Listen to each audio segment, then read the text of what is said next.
Rando Pays vous propose cette semaine de partir dans le sud sauvage à la découverte de la coulée du Piton Takamaka en passant par le sentier du Tremblay.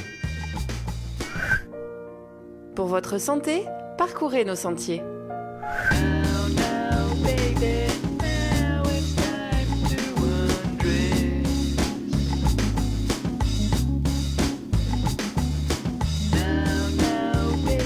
Depuis le village du Tremblay, au bord du Grand Brûlé, une variante du GRR2 permet de monter jusqu'au volcan par le nez coupé du Tremblay. Par cet itinéraire, il est aussi possible de bifurquer vers le Piton de Takamaka pour ensuite redescendre le long de la coulée de 1986.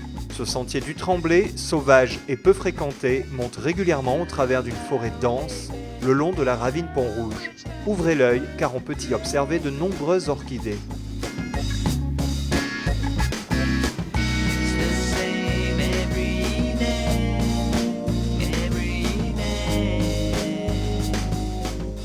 Sur cette montée de 1100 mètres de dénivelé, la progression est souvent difficile, le sol est enchevêtré de racines, les marches sont parfois raides.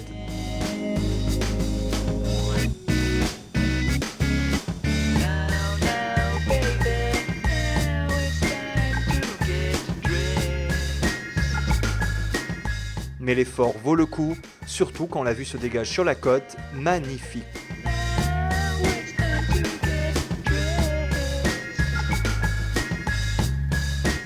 À mesure que l'on monte, la végétation change et devient plus basse, un signe encourageant qui indique bientôt la fin de cette rude montée. C'est maintenant l'arrivée à l'ancien abri du Tremblay qui permettait aux randonneurs de faire une halte sur la route du volcan, mais qui a été démantelée il y a 2 ans. C'était un refuge avec le strict minimum, donc c'était quand même quelque chose d'assez sommaire. Malheureusement, on a pris la décision de démonter ce refuge. Parce que c'est vrai que les gens vont y laisser quand même pas mal d'ordures, donc ça a attiré les rats, et donc le rat est vecteur de maladie, et donc pas très accueillant. Et puis le refuge était aussi victime de dégradation volontaire. Donc on démontait le mobilier, les tables, les bancs, même les portes, les volets, tout ça pour faire du feu. Donc les gens ils arrivaient, donc en voyant l'état du refuge, ils s'y arrêtaient pas quoi.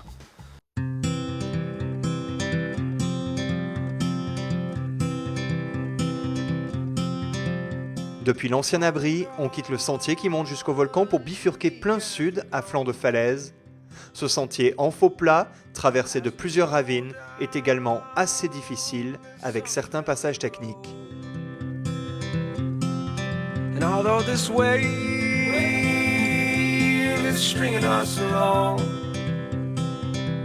Quand la redescente s'amorce au milieu des brandes, que la qualité du sol change et que la vue se dégage à nouveau, c'est signe que nous sommes arrivés au sommet de la coulée de 1986. Là, je me trouve en plein milieu de la fissure de la coulée de 1986.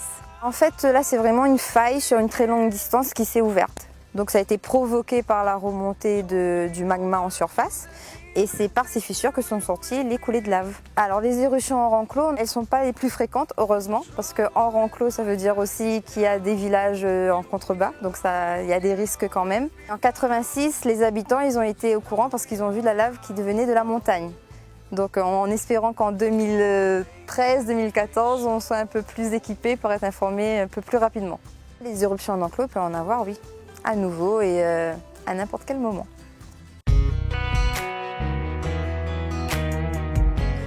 La redescente s'effectue ensuite le long de la coulée, en dessous du Piton Takamaka qui lui a donné son nom.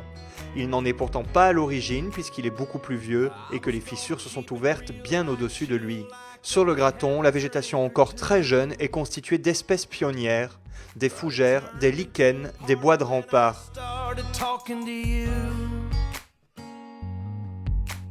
De chaque côté de la coulée, la forêt originelle séculaire semble narguer ces espèces qui doivent lutter contre un autre fléau, les espèces exotiques.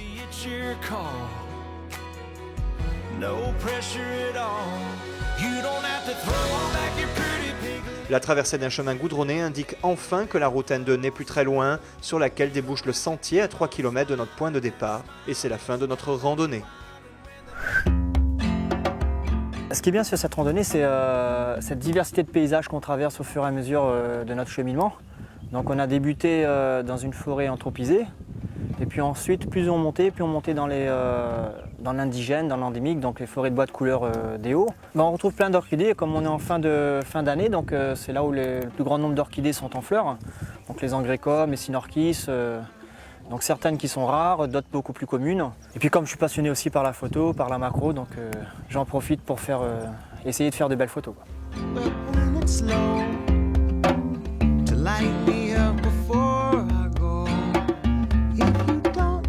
C'est une rando assez longue, donc c'est vrai qu'il faut s'y préparer en avance, arriver tôt pour pouvoir bénéficier du beau temps, et puis savoir qu'on va partir sur la journée, quoi. Faut bien se renseigner sur les conditions météo, sur le temps de parcours, la difficulté des sentiers. Donc pas mal de paramètres à prendre en compte avant de s'aventurer sur ce genre de sentier.